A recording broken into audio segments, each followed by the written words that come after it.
Como de praxe, o nosso programa não acaba na avenida. Convidaremos o historiador Bruno Veras para tratar biografias como forma de entender a escravidão. É com você, Bruno. Por muito tempo, a nossa historiografia no Brasil focou os seus olhares e seus estudos na escravidão enquanto estrutura, enquanto uma estrutura econômica, enquanto uma estrutura social, pensando pensando suas características num plano macro. Da década de 80 para cá, aconteceu algo que a gente pode chamar de uma virada biográfica, e muitos historiadores começaram a se dedicar a pensar trajetórias individuais e outras experiências escravas num plano mais micro, vamos dizer assim, experiências de família, experiências de viagem, experiências religiosas e assim por diante. E tudo isso também se refletiu um pouco, vamos dizer assim, no campo das artes, de como as artes e ações mais no campo público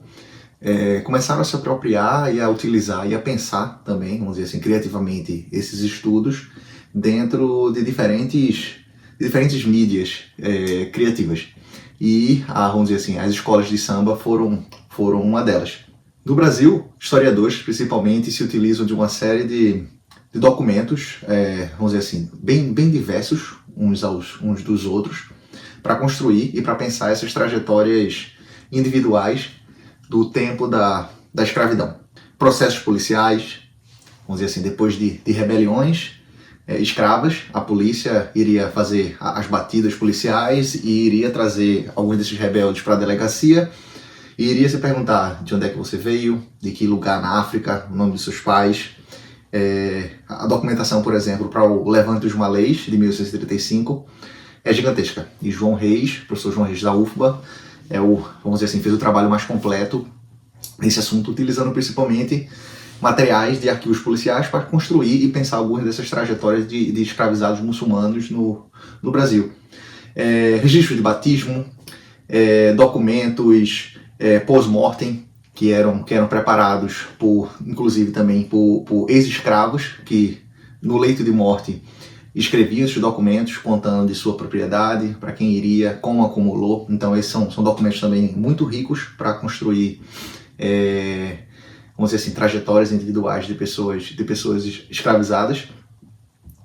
E a gente pode pensar também em alguns documentos de caráter mais biográfico, tanto escritos por vamos dizer assim,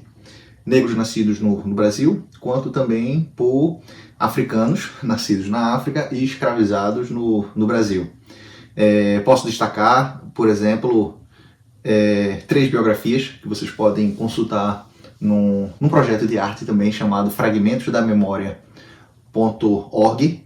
e que vocês lá podem encontrar informações sobre, por exemplo, uma africana chamada Grácia Maria, que era de Angola, que foi escravizada no Rio de Janeiro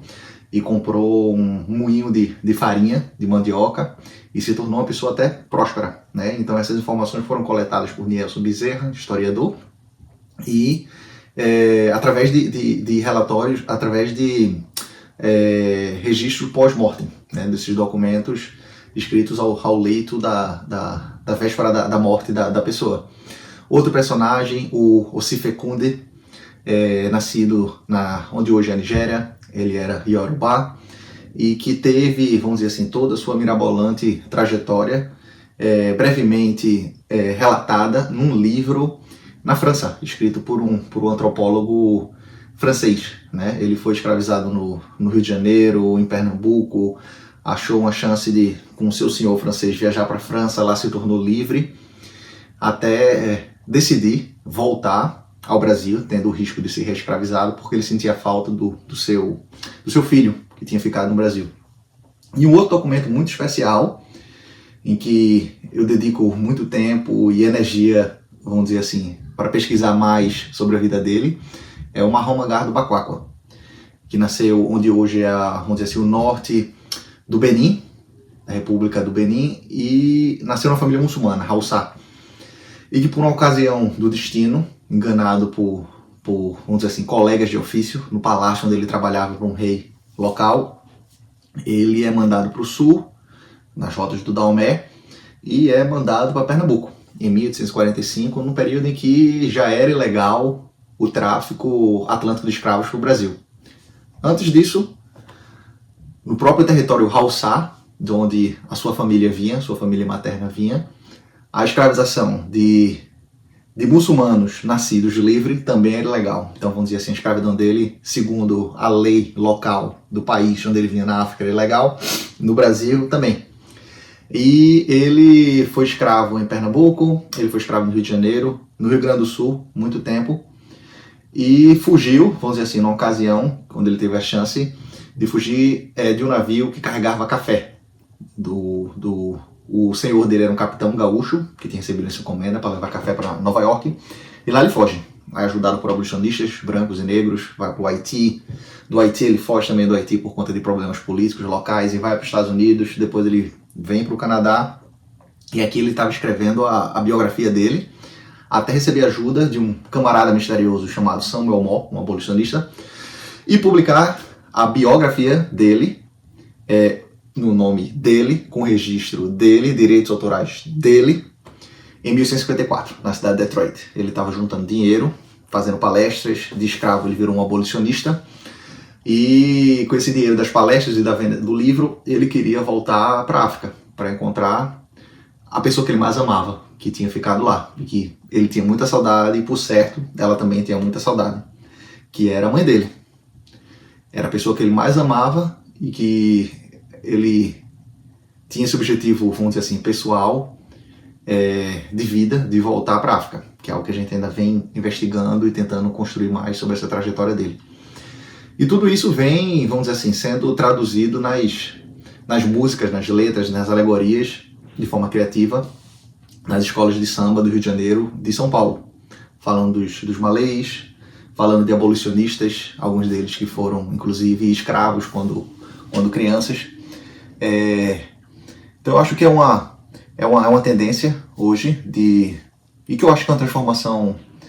positiva, se a gente for comparar, vamos dizer assim, letras do passado e temas do passado das escolas de samba que eram bem, vamos dizer assim, tendiam a ser neutros, até por conta do momento político, isso era feito com muita descrição, e hoje a gente vê mais, vamos dizer assim, essa pegada de falar de quilombo, de falar de história negra, de falar de uma história negra rebelde, revolucionária, radical, transformada de forma criativa em alegorias, em batuques e em letras de escola de samba, né? E eu acho que isso tudo se deve também a uma transformação. É interessante como essas coisas se alimentam, né? Vamos dizer assim, os estudos de historiadores chatos como eu, nos arquivos, empoeirados, pesquisando a vida dessas pessoas, elaborando biografias, e como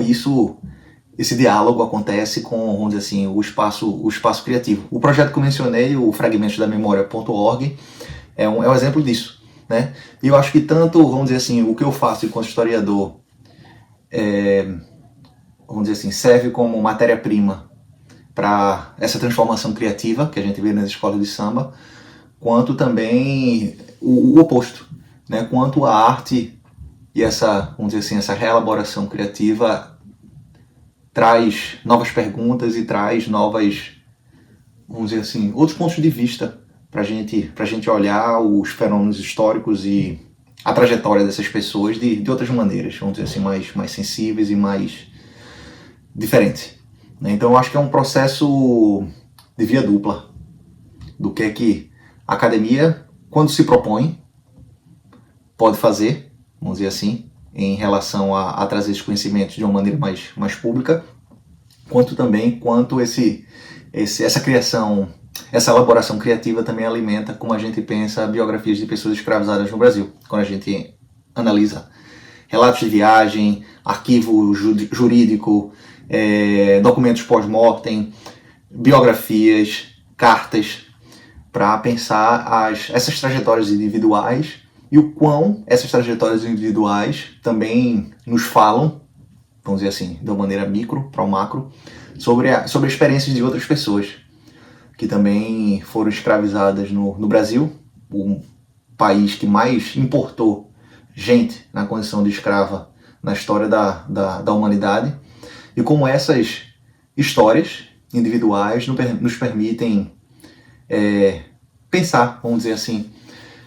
de uma maneira mais expandida a história dessas milhões de pessoas que, apesar de serem, vamos dizer assim, terem sido jogadas num sistema extremamente brutalizador, se mantiveram humanas, criativas, amando a mãe, amando os filhos, construindo família, construindo samba. Então eu acho que é isso, né? Como essas histórias alimentam,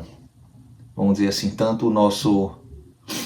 entender da nossa história, como também a nossa alma, que nos inspirando para, vamos dizer assim,